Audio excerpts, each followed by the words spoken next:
Good evening, everybody. How you doing? Well, that's good. Big Daddy Graham in here with you with another edition of From the Wheelchair with Big Daddy Graham.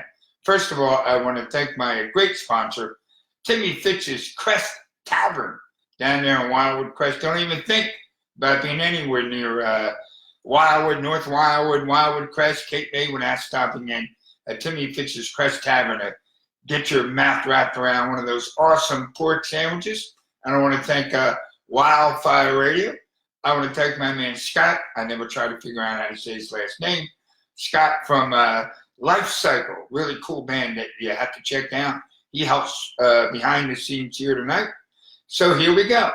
For those of you who are new to the show, what I do every week is I take 10 topics. I have 10 index cards in my hand.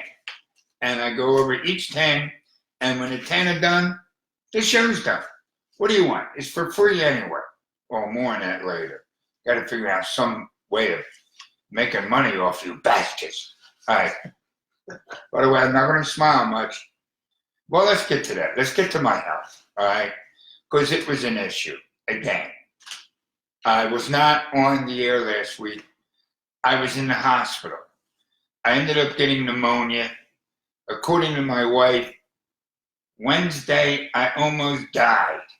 And it was really bizarre because that same day in my hospital room, I swear to God, I had this crazy, bolt hit me. And I felt like I did die, but didn't die. I didn't see no crazy ray of light or anything like that. It was just like a little bump, like that, just a bump. And I thought, what the heck? I was that close to going down. I went to the new Inspira Hospital down there in Mulligan Hill, which is, by the way, where I'm broadcasting from. Hey, thanks to Gerald Webb, by the way. Party time, Gerald, for putting that. He sent me this banner that you see behind me. Anyway, it's really weird living 5 minutes away from a hospital. It's right next to the entrance to Route 55, which, granted, I'm not driving anymore. But back when I did, if that hospital would have been there, wow, I just belched up a hot dog. I've been eating hot dogs. I can't tell you. So gross. Oh my God, belching up a hot dog is the worst feeling. It's a shame they taste so great while they're going down.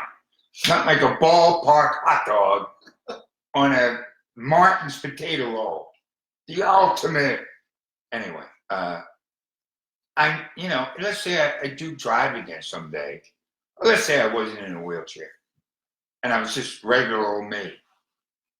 It's now to the point where within 5 minutes, I could stop at a Wawa and get a hot dog and then stop in and get an x-ray at the hospital. They're like across the street from each other. That's never happened to me where I live that close to a hospital. My wife saw how sick I was and I fought her like crazy. Do not call the ambulance. All they're going to do is take me to a hospital and I'll be in there for 3 or 4 days. But she insisted, she had the phone, called them, and next thing you know, I was put on a stretcher and taken to the hospital, where I ended up spending pretty much the whole damn week. And the people were real nice at the hospital. They were. I just needed to get the hell out, which I am out now. I'm not completely up to snuff health-wise. I can't say that. But I'm getting there. I'm getting there, little by little, strong enough to at least do this show here tonight. Oh, I did have another wacky dream. It must be because of the drugs I'm on. But I had it in the hospital. Me and my buddy, Craig Shoemaker. By the way, hold on, before I get to Shoemaker. Joe Conklin, if you're out there listening. Do I have a whole page? Yeah, I'm going to get to Joe in a minute. But here was the dream. Me and my buddy Craig Shoemaker were inside Radio City Music Hall in New York City. Packed house, getting ready to watch Star Wars on the big screen. That's what we're doing there, all right? If you've never been to Radio City Music Hall, oh my God, it's just the most awesome theater. I'm serious. Anybody listening to me in the Philadelphia, Jersey, New York area, if you've never been to Radio City Music Hall, you gotta go. Do you realize people fly in like from Japan and from Italy and from Wisconsin to check out the Radio City Music Hall? And we're, an hour and 45 minutes away by car. You got to go someday. Here's the dream. We're in Radio City Music Hall. Star Wars is playing. And every seat that we sit in has an obstructed view. Now, for the record, there are no seats in Radio City Music Hall with an obstructed view. None. But in the dream, every seat we sat in had one. And we're bitching to every usher there is. This is all in the dream. Now they kick us out of the theater. We are so getting on their nerves. So now we're bitching at the box office woman that we shouldn't have got thrown out. You sold us obstructed seats. Well, now I wake up. That's the end of the dream. Bizarre dream. That's Star Wars. But the dream was based kind of on a real story. Me and Shoemaker were up in New York once, and we discovered that we both do this little thing. Sometimes when I'm up in New York, I look at my watch and I go, hey, it's 9:45. The 8 o'clock shows are let down for intermission. And what you do is, because Broadway, you just go right outside and smoke. You just walk in and you watch the second half of a show. I can't tell you how many second halves of a show I have seen, including Lion King, when I was up there for the NBA All-Star game. Anyway, Shoemaker does this as well. There was just a television show. I want to say it's that marvelous Mrs. Maple thing, where they were doing it in the show. So I'm not the only one that does this.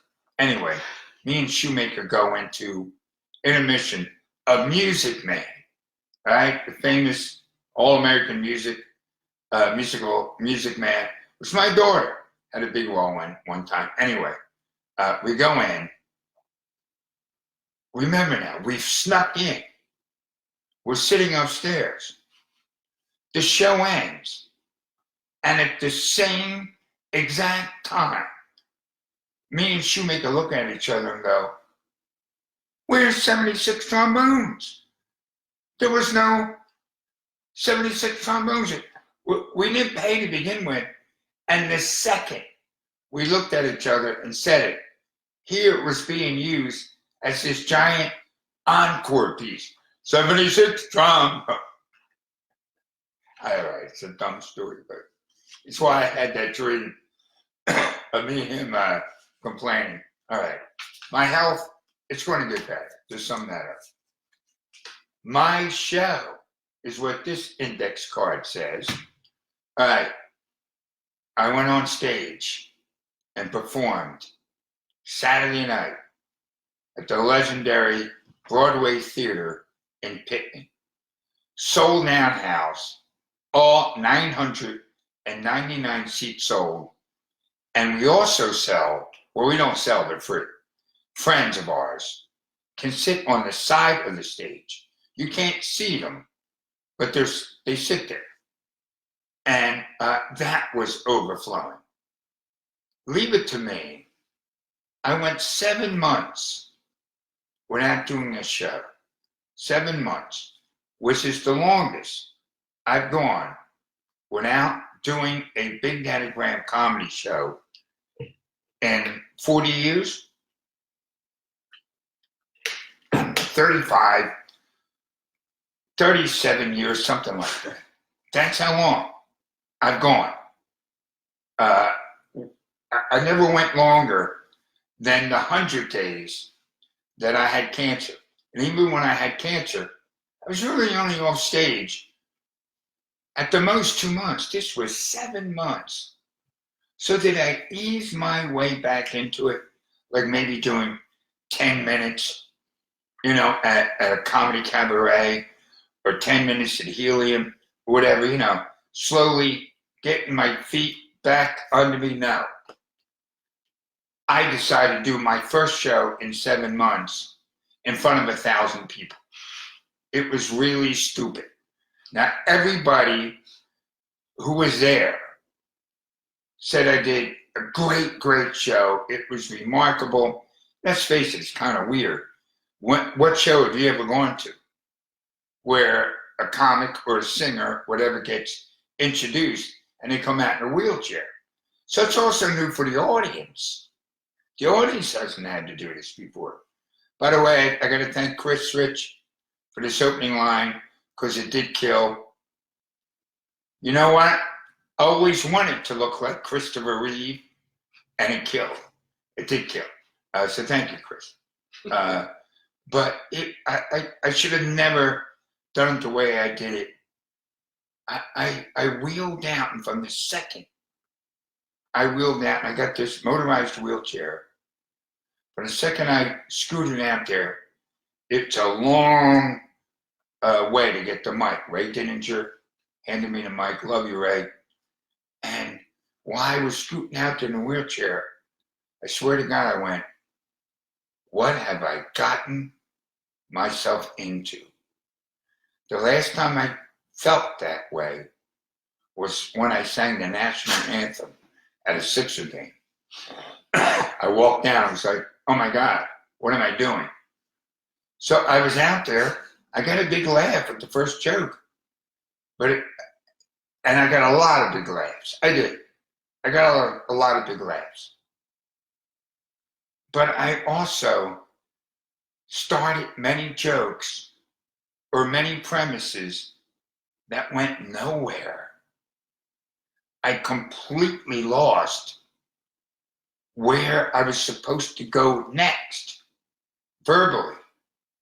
So looking back on it, I wish I would have prepared better. But there's no way to prepare. There's no way to prepare. What's the old Mike Tyson line? Everybody's got a plan till they get smashed in the face. Well, that's what happened to me Saturday night. You wheel out, you get smashed in the face. There's no preparing for that. And I wish I had the show back. What it taught me was this lesson. And my man Joe Conklin came over to my house last night and really read me the riot act. He really did. He said, you got to stop. Podcasts, an hour-long podcast, fine.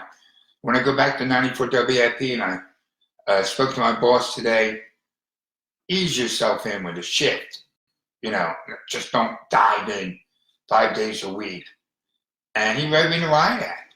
He said, don't book any more live shows. You can do this, you can write. That's what you're doing. You're going to do this podcast, a little bit of radio, and you're going to write. But live performing, you got to put on the back burner for now. And he's right. So I am going to do that a little bit. So this is how you're going to have to deal with me. Facebook Live at 8 o'clock if you want to watch it live. And probably by tomorrow morning, you'll be able to listen to it at BigDaddyGram.com. Did I do my show at Pittman? Conklin killed, of course. Ray Dininger, always great. Spins nightly. Came out and did some minutes as well. My daughter Ava introduced the whole thing, so good time had by all. I introduced my wife. Both my daughters have come out on stage. It was really sappy and sentimental. My wife didn't want to go out, but Ava dragged her. It was a a warm and fuzzy night. I had a good time, I did. Thank you so much for coming out. All right, on to sports. Let's get some sports going here. This says, All-Star Weekend, my love for basketball. I watch because I'm in bed, because I'm in a wheelchair. That's me. That's my life. Wheelchair, bed, wheelchair. I hardly ever go out.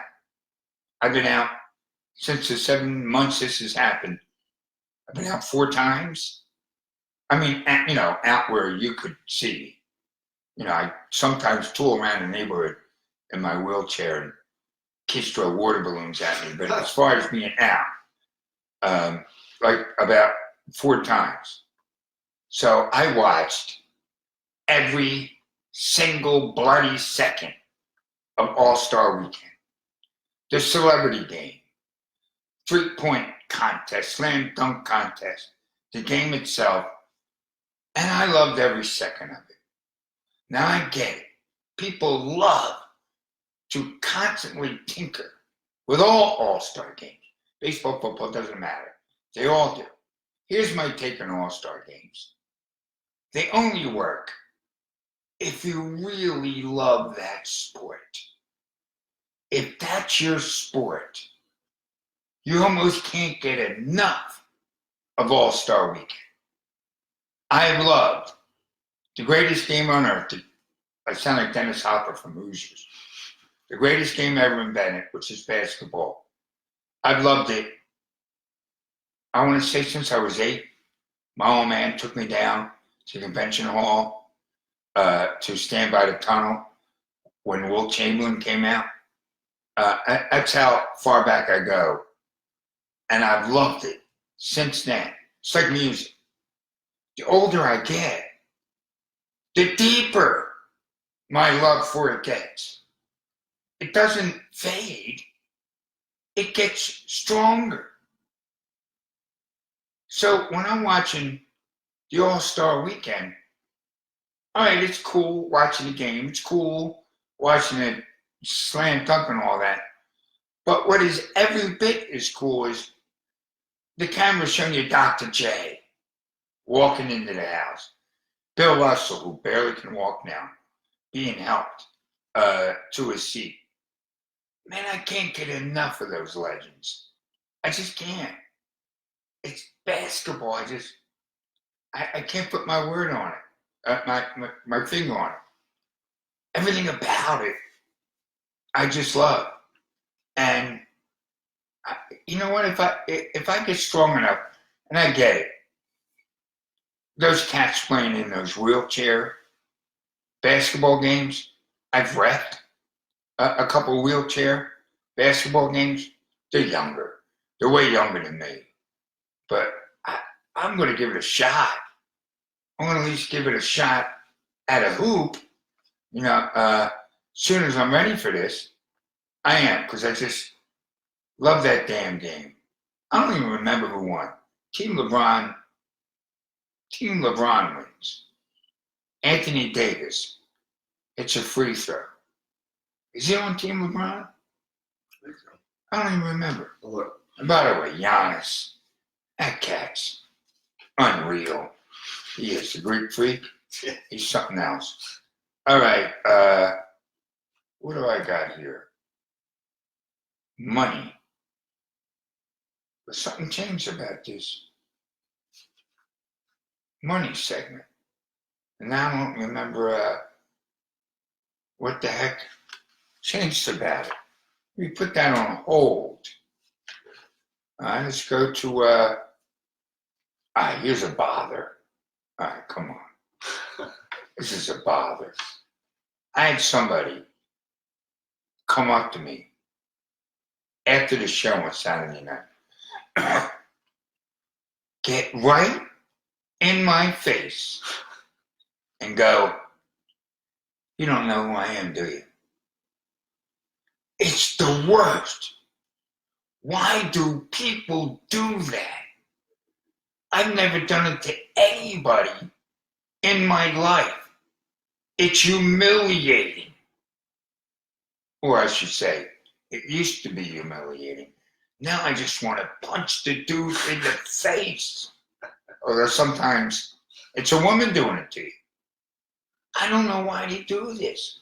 Now I thought for a while there that they're doing it to me because I'm a half-ass flea of a celebrity in this area. I recognize a lot of people know who I am. You know, I'm not going to sugarcoat it. I go into bars and clubs sometimes, and as me and my wife walk by, I hear people going, hey, that's Big Daddy Graham. So I get that part of it. But I have found out that people who aren't celebrities at all have this done to them as well. You don't know who I am, do you? And you have to go, I'm sorry, I don't. And then when they tell you who they are, you met them once, 30 years ago, and there's no reason for you to know who these people are. Death by electric chair. Death by electric chair to these people. Just say it. Wait a minute, I still don't. I guess this one's just his own topic. Cheating, right? It's its own topic. It's the big deal right now. Rocking the baseball world. That word gets used a lot too. Major League Baseball rocked by a cheating scandal. Let me get this out of the way before I actually address what it is that they did. It's not only not going to rock the baseball world fan-wise, it's going to help attendance. Tell me you got a choice of going to this game, that game, this game, or that game. And you can grab a ticket to a Houston game. Oh, you're going to want to grab that ticket. Of course, there might be some beanballs, brushing back, fights. I would. I want to go to see Houston play anybody this upcoming season. So it's certainly not going to help hurt attendance as far as Houston games are concerned on the road. It might kill their attendance at home. It really might. I don't think it will because they won World Series. But are you like me? I just assumed everybody's cheating. People cheat in sports since I was 5 years old. That score is not 7-5, it's 7-6, you piece of shit. I mean, I was in my 40s and playing pickup ball. I should play with this guy Mulvaney. He cheated on the score every game, or attempted to, before people realized. Because there's no scoreboard, it's pickup ball. People cheat. It's just the way it is, and don't make it right. You don't want your kid having a manager teaching them how to cheat. You don't want that, okay? But here's a perfect example. I had a coach. He's passed, so I'll leave his name out of the mix. He believed in man-to-man defense, cracks down, arms out, and then he taught us this way of how you could knee the guy dribbling. But if you had your arms out and you were looking like this, you might get away with it because the ref's looking at your arms, looking at your face. Meanwhile, your knee, the guy. Now that's kind of a form of cheating. You're not supposed to be hurting the guy while he's dribbling. But again, look, what they did, I'll give you, was over and above. You know, using the television and the buzzers and all that. They deserve whatever punishment they get. All right? I want to make sure that you know where I stand on this. They deserve all the punishment that they get. But as far as this affecting fans, if you live in Philly like I do, and Philly's playing the Cardinals, you're not even thinking about cheating. When I watch a Phil's game, I never even think about somebody is stealing a signal from here or somebody's doing that. I don't. You don't either. You don't. It never even crosses your mind. And it won't cross your mind this year either. The only team it's going to affect is Houston. That's it. All right? Anytime they play anybody, particularly, I don't even know if they're playing the Dodgers this year or Red Sox or whoever, that's it. So it's not going to rock the baseball world. I don't think. If baseball attendance goes down this year, it won't be because of that.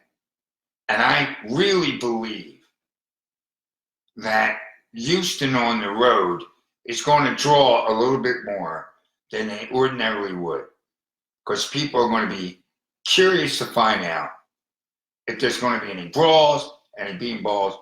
That's my take on it. Houston will draw. Fans don't care. Baseball cheating. There you go. Caught it all, I believe. Did I miss anything on this?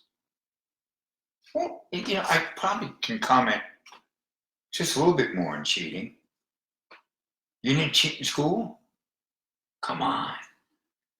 Everybody cheated in school.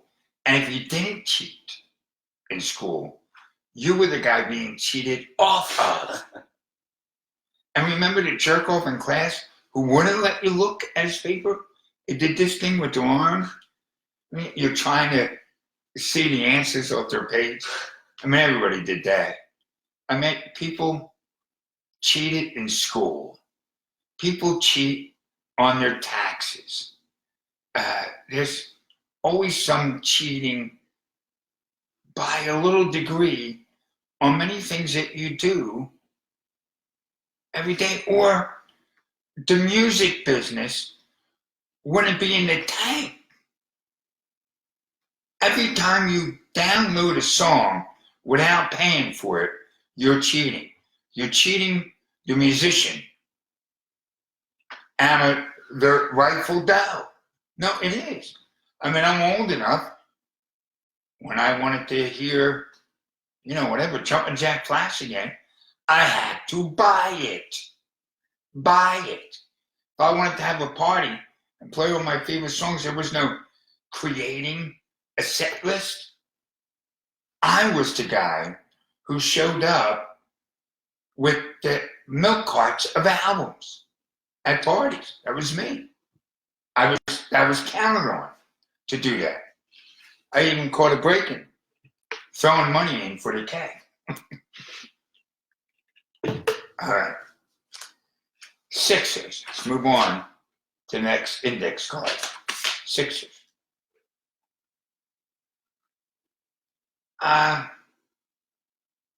You're going into the second half of the season, or always what is perceived as the second half of the season. Your guess is as good as mine.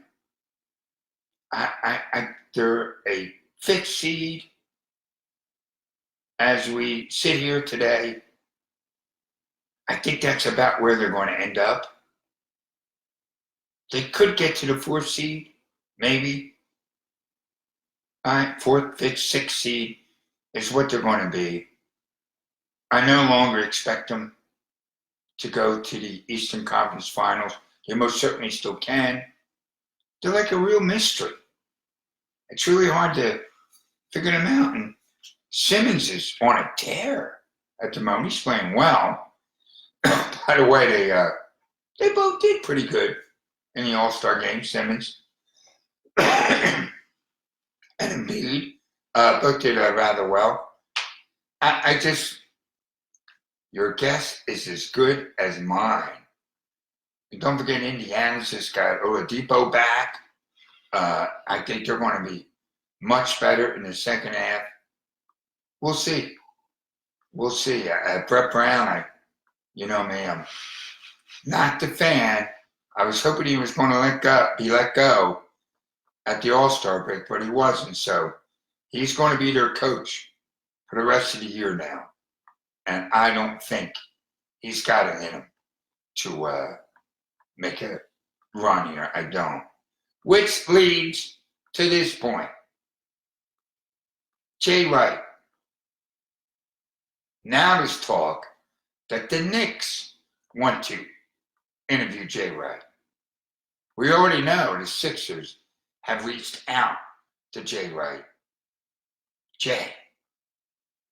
I know him personally a little bit, so I can call him Jay. Know his parents very well. Please don't leave Villanova, please. You got such a great, you've won 2 national titles. 2. In my opinion, you're the greatest collegiate coach there is right now. I'm not saying of all time, but by the time he's done, he's going to be up there with the greats of all time. Please don't leave. Just stay where you're at. If you go to the pros, you're not the greatest in anything. You're just another coach. You'll have to win titles there before you're considered special. So and I'm not asking you to stay there because I have some incredible allegiance to the Villanova Wildcats. I don't. As a matter of fact, whenever Villanova plays any Big 5 school, I root for the other school to beat you, Jay. But when Nova plays anyone else, I root for Nova. That's how I am with the Big 5. I root for them all to win. Win, win, win, win, win. I want them all to win. And Jay, you've had a great career there. Please don't leave. Please, you'll just be another coach. You'll make boatloads of money out there. I know you do. Just stay where you're at. Have this wonderful life. And don't go. By the way, I just remembered what this money segment, I don't know, to bother. Heck, it's my show. I can go in any direction I want, right? I'm tired of apologizing for saying I like Bernie Sanders. Look, I have no idea. I don't follow politics that closely, but I'm beginning to. But I've always voted with my gut. I either like a dude or I don't like a dude. I look at a guy running and I say, could I hang with that guy? I felt like I could hang with Obama. I did. Bernie Sanders, I think it's just, I like his energy, I like his attitude. And here's what I want to address, because I get it. He is old. No doubt about it. He's old. But I have confidence that the people he's going to have working beneath him are going to be decent, hardworking people that if he croaked or if he, started losing his wits, the people beneath him would make sure things continue to run right. So I do. I like Bernie a lot. I do. So people go, why vote for him? He's never going to win. I'm not sure. People who know more about politics than I do keep telling me that he's got the best chance of beating Trump than anybody. I don't know why that is, but I like him anyway, so there you go. Haven't I done 4 money segments already? Yeah. Why don't I have another one? Well, I got another one. Here's what I hate about jewelry and watches. I'm trying to figure out what to get my wife for her birthday, which is tomorrow. And all of a sudden, I saw this commercial. Well, you know what I did? No, wait. This is what I did. I'll pass this advice along to you. I went to YouTube, spoke into my voice thing, and I went, great watches to buy for a woman YouTube. And like 10 different things popped up. So I watched the first one, and one of the things to buy for a woman was a watch. And I did like it. So I went online to buy it. You ready for this? I didn't feel like it cost enough to merit being a good present from it. You know what I'm saying? Like you can't go cheap unless it's something like really unique and different, which is generally the way I like to go. But this is what I hate about jewelry and watches. You can spend $400 on a watch. And for the record, I've never have spent $400 on a watch, ever. But you can so easily spend $4,000 on a watch. Not to mention you can spend $40,000, $200,000 on a watch. For real. And it drives me nuts because they all do the same thing. Tell you the time. And nobody's even looking at their wrists anymore for the time because they're buried in their iPhones. So I did. I went to buy this watch and I bought it, but it didn't cost as much as I hoped it would. Is $3.99 enough for one? No, it wasn't $3.99. But that's what I've never understood about jewelry. What they ought to do is, instead of a diamond around your finger, they should somehow be able to compress the amount of cash it costs you to buy it. You know, with a little embedded tag on it that says $7,600 on it. Right? Or $200, whatever. That was all right. I'm going to do something I haven't done before. I am going to go to the iPhone for this next one because Randy Newman popped up at the All-Star game. Or the Oscars? Oscars. He popped up at the Oscars. And he didn't perform I Love L.A., which is one of my favorite Randy Newman songs ever. I go back to the veteran, this again, because of my brother. I go back to the very beginning of Randy Newman.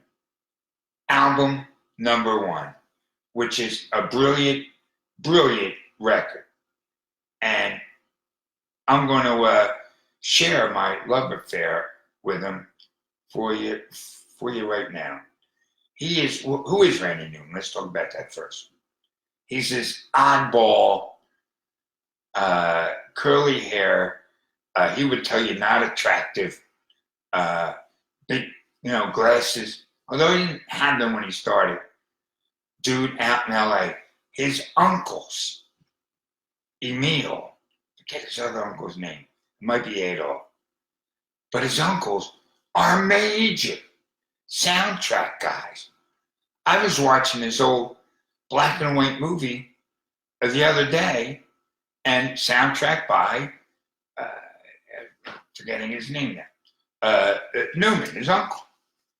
So that's his background, which helps when he starts writing brilliant soundtracks like The Natural or Rag. Think about The Natural.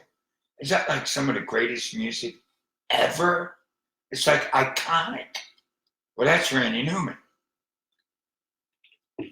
But his pop albums, for want of a better word, are brilliant too. Bitterly sarcastic funny. It's what they are. They're really funny, or really sad, or really biting, but always entertaining. I love them. I've loved them my whole life. I've seen them like a dozen times. I had an opportunity to meet him, but I didn't work the show.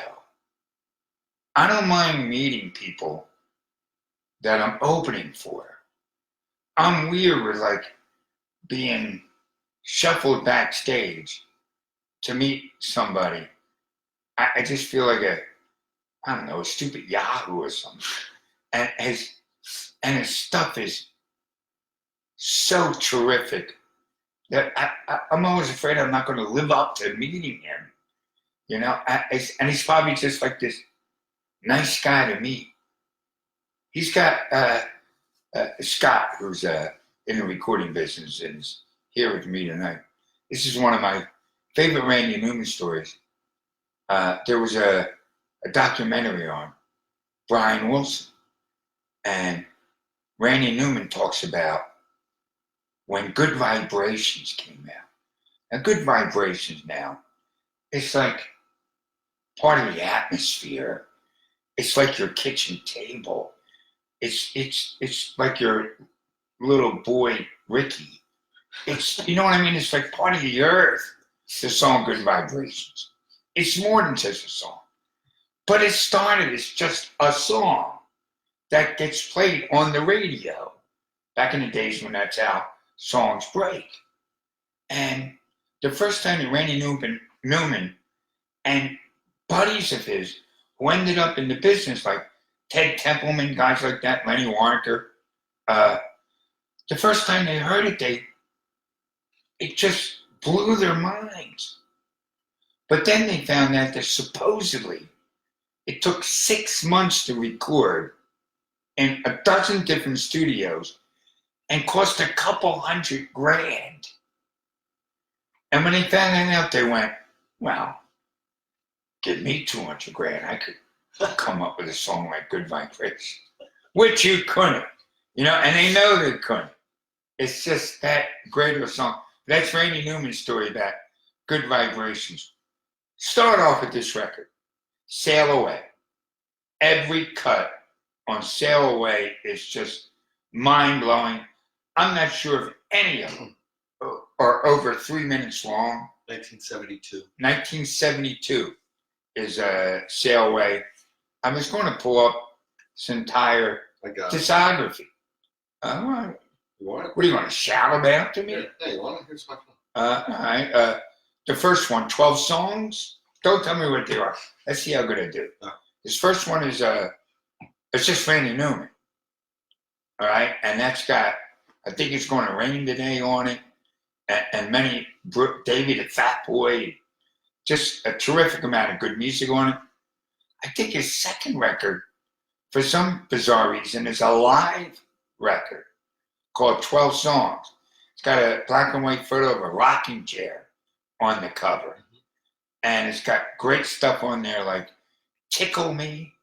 He's got a song about there's nothing else to do. You won't have to talk to me. I won't have to talk to you. So why don't you tickle me? Just, you know, a guy and a chick laying around in bed. That's his second. Wow. Sail Away's the third. Oh my God. Sail Away is an out and out, flat out masterpiece. It's his best record. I'm not going to be good with the titles after this. Trouble in Paradise, which has I Love It, L.A. on it. The one after that, whatever. I should look up the discography. He's got a song about a guy in his 60s trying to bang like a 28-year-old. And at the very end of the song, you hear him talking to the chick going, you know, I got a Lexus now. I just love that line. I love Randy Newman, man. God bless you. Keep recording. He still tours. No band, no nothing, just him and a piano. And he's super. TV. Oh, man. This is a good one. It says TV, if you can make out that scroll. How we doing? I hope you guys are enjoying this. This is from the WheelChair with Big Danny Graham. Thanks to Timmy Fitz's Crest Tavern down in Wildwood Crest for sponsoring. Thanks to Wildfire Radio. I'm doing this till I get back on the air at 94 WIP. Talk to my bosses today, as a matter of fact. And it could happen, I say, maybe even within 3 weeks or so. But in the meantime, tell all your friends about this. Just what? Just go to BigDaddyGraham.com and you'll see how to listen to this show through YouTube. My man Scott is setting that all up for me. All right? TV. Curb Your Enthusiasm. I just don't know what to say about it. As a guy who's written a fair amount of jokes in my lifetime, as a guy who wrote some comedy novelty songs, like Let's Call In Sick and Walking the Mile Side and Nuns, and, did rather well for me in this area. He's on a completely different level. Larry David is just thinking amazing. I don't know what to say about him. So here's what I'm going to do.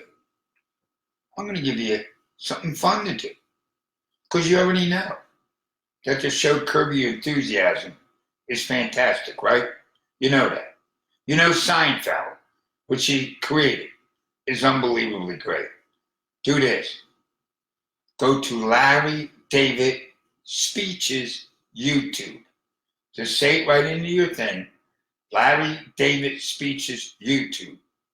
And it's him giving Seinfeld an award, but he speaks for like 10 minutes before he gives him the award. And it's like eye-watering hilarious. He has to introduce Jason Alexander or something. Eye-watering hilarious.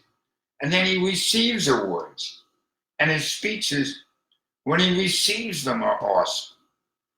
I think you get a truer sense of what this genius is really like if you go and check them out. Because me and my wife were watching them over the weekend. We were just laughing ourselves sick. For a guy who claims to be an outright social misfit, you would think he'd kind of like all clam up when he's got to introduce somebody at an award show. But it's just the opposite. Even though he comes off like he is sweating and clamming up. By the way, what does that mean, clamming up? I guess I don't eat seafood. Check out, really, Larry David Interviews YouTube, Larry David Award Shows YouTube. You'll just absolutely love it. And if you are behind the eight ball with Curb Your Enthusiasm, really, if you have HBO on demand, you can watch them all. I don't think there's any episodes on Netflix yet. I don't think. I'll let you know the second they are.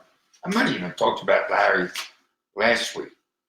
I got to start making notes of like what the heck I'm talking about. I always do my movie topics at the end of the show because I'm discovering more and more that people aren't going to the movies. Yet, I posted today on my Facebook, follow me at Big Daddy Graham. At my Twitter, follow me at Big Daddy Graham. What's your favorite Harrison Ford movie? Something that simple. What's your favorite Harrison Ford movie? Over 400 responses in a matter of minutes. You never know. I swear to God, you just never know what's going to get responses. You come up with something brilliant and you post it, your Aunt Ida writes, haven't seen you in a long time. When you dropping by? Instead of even commenting on what it is you posted. The Oscars. Parasite should not have won Movie of the Year. It's a really good movie, and I highly recommend it. But Jojo Gunn was far and away the Movie of the Year. It's so different and so clever, so risky. How do you make a comedy with Hitler in it? And he's not in it a little. He's in it a lot. And then, just when you think it's a comedy, it gets crying sad. But then gets back to why you were watching it. I know it's got a weird name, and you may be backing off it just because of the name, Jojo Rabbit, but it was, in my opinion, far away the movie of the year. And for those of you who think the movie of the year was Once Upon a Time in Hollywood, try watching it twice. That's all I'm saying. I loved Once Upon a Time in Hollywood, but on second viewing, it takes forever to get to one of the greatest endings ever in Hollywood history. It really is. And it's not just like a reveal at the end of the movie. It's like 15, 20 minutes of an ending that you didn't see coming. I would have preferred that to win the Oscar over Parasite, which is really good. I'm not bad-mouthing it. What else we got here? God, I can't. Oh, I wanted to do a whole... Where are we on time? We're good. 10 minutes. All right. Well, since I brought up Quentin Tarantino, go to Tarantino's movies, Scott. All right. And just, I'll start off with his first movie, which is still his best, which is Reservoir Dogs. The reason why it's his best, it's his shortest. And why is it his shortest? Because he hadn't made a name for himself. And there were people telling him, well, we can't have this movie be 2 hours and 40 minutes long. Sorry. You know, he had no clout yet. How he got the clout at the one movie is beyond me, but he gets it with Pulp Fiction, and now he's running rampant. Now it worked with Pulp Fiction. It works with Kill Bill. But for me, anyway, well, let's just go one movie at a time. He went right to Pulp Fiction, right? Yep, Reservoir, Pulp. Hold on. I liked Pulp Fiction a lot. 94. But I don't love all of it. I, in particular, don't like the entire last segment where they kill the guy and Tarantino ends up in the car with, they go to Tarantino's house. And I am so uncomfortable with the way Tarantino drops the N-word, particularly in that movie. I don't like it. I'm still uncomfortable when Samuel L. drops it. But he drops it so great, and he is black, so he can do it. But I'm not that way to Tarantino, and I hate that last segment.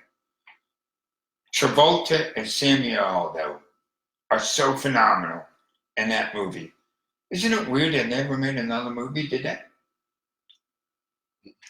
Why not? Mm-hmm. They should have made 5 more movies. What is it, 94? 94. Hold on, let me guess what's next. Jackie Brown? Yeah. Good movie, Jackie Brown. And one of the rare Tarantino movies based on a book. It's not like, story by Quentin Tarantino. The story is by Elmore Leonard, who's a great writer, who's got one of my all-time favorite quotes. Everybody listen to this quote, because it's so freaking great. Someone asked Elmore Leonard, he's got like 30, 40 books out, why he's so popular and what is the key to his writing. And he said, I don't write parts that people would skip. It's so beautiful.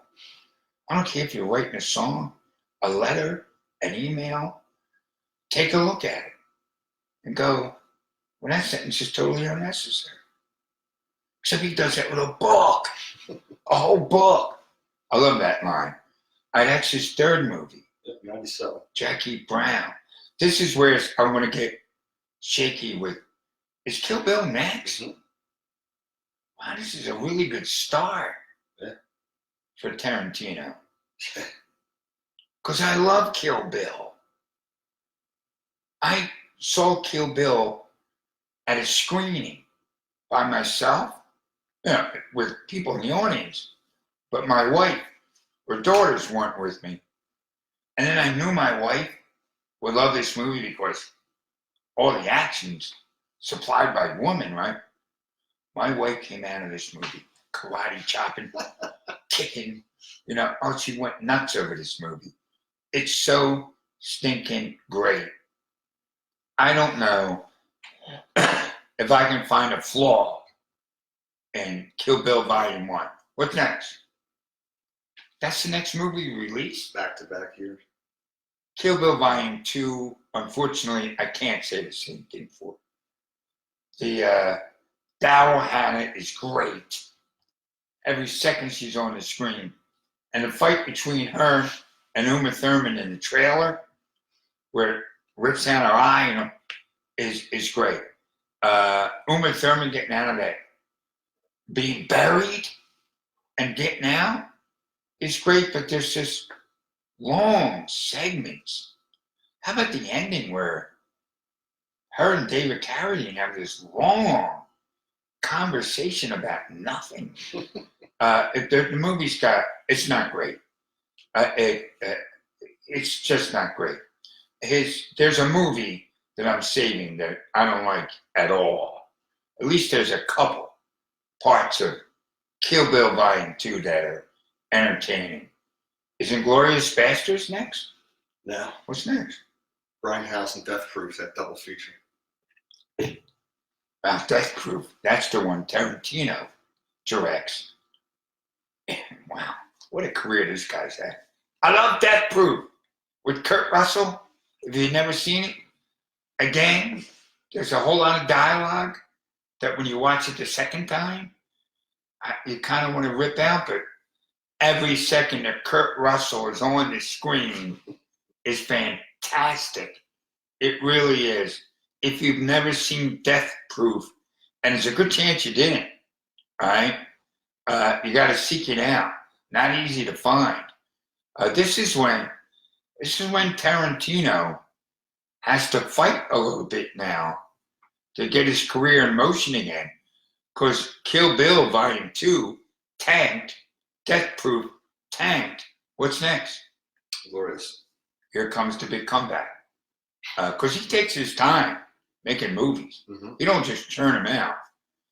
Here comes Inglourious Basterds, which makes a lot of money, and it's a pretty good flick. Again, I think it's too long. I do, but it's wildly entertaining.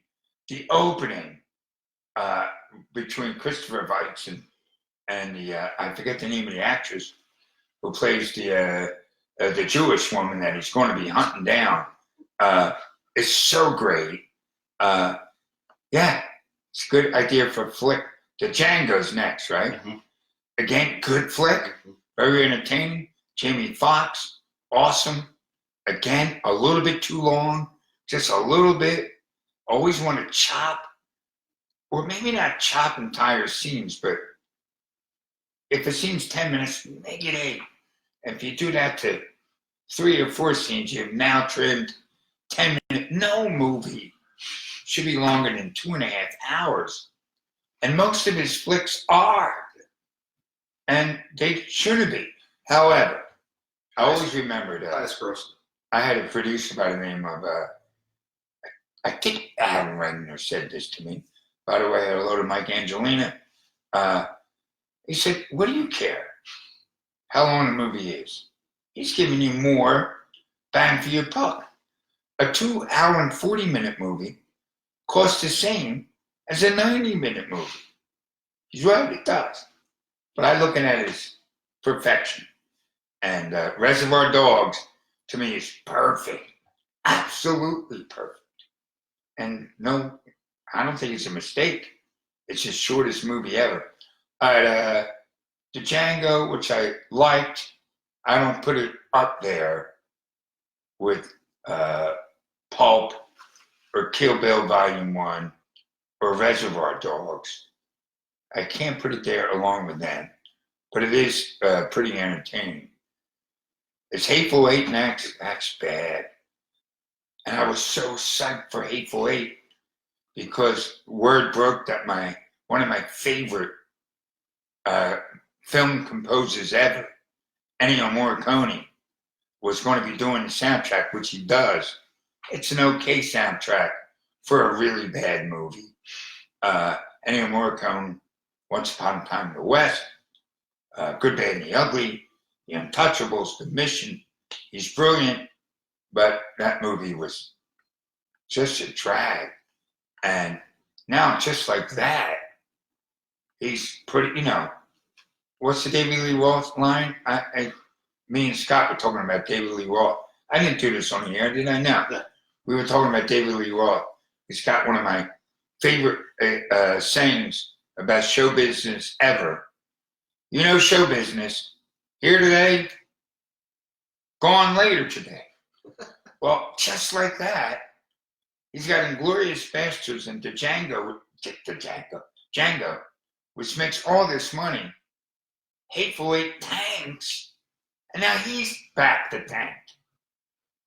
And now he's come back with what I believe might be his biggest money-making movie ever. Second to what? Django was number one. Django's number one. Mm-hmm. Once Upon a Time in Hollywood made huge money. And I'm glad, because we need people like Quentin Tarantino out there making movies. That guy kind of went off on a rant there. Joaquin Phoenix wins the Oscar. If anyone else would have won the Oscar, I would have drove out to LA and jailed the Academy of Motion Pictures and Sciences. By the way, what is the science? He was so brilliant. Laura Dern in that movie, A Marriage Story, first of all, it's an okay movie. It's nothing great about it.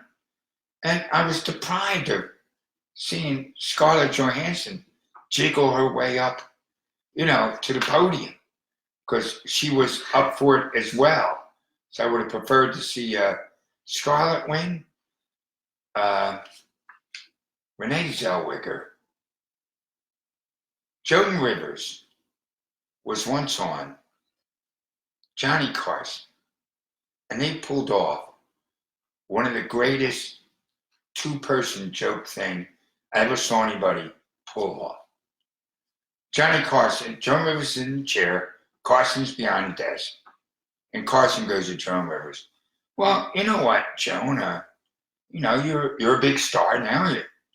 You've met many Hollywood celebrities. You ever stop and think if you had a chance to spend a weekend on a desert island with any Hollywood male star that you would like to? You ever give that any thought? And she went, well, you mean besides my husband? And Carson went, well, yeah, besides your husband. And Joan Rivers went, anybody. Which I just love that joke. So here's who I would have preferred to win the Oscar over Renee Zellweger. Anybody. I can't stand that woman. The goofy little lip thing she does and the squinty eyes. I can't stand her.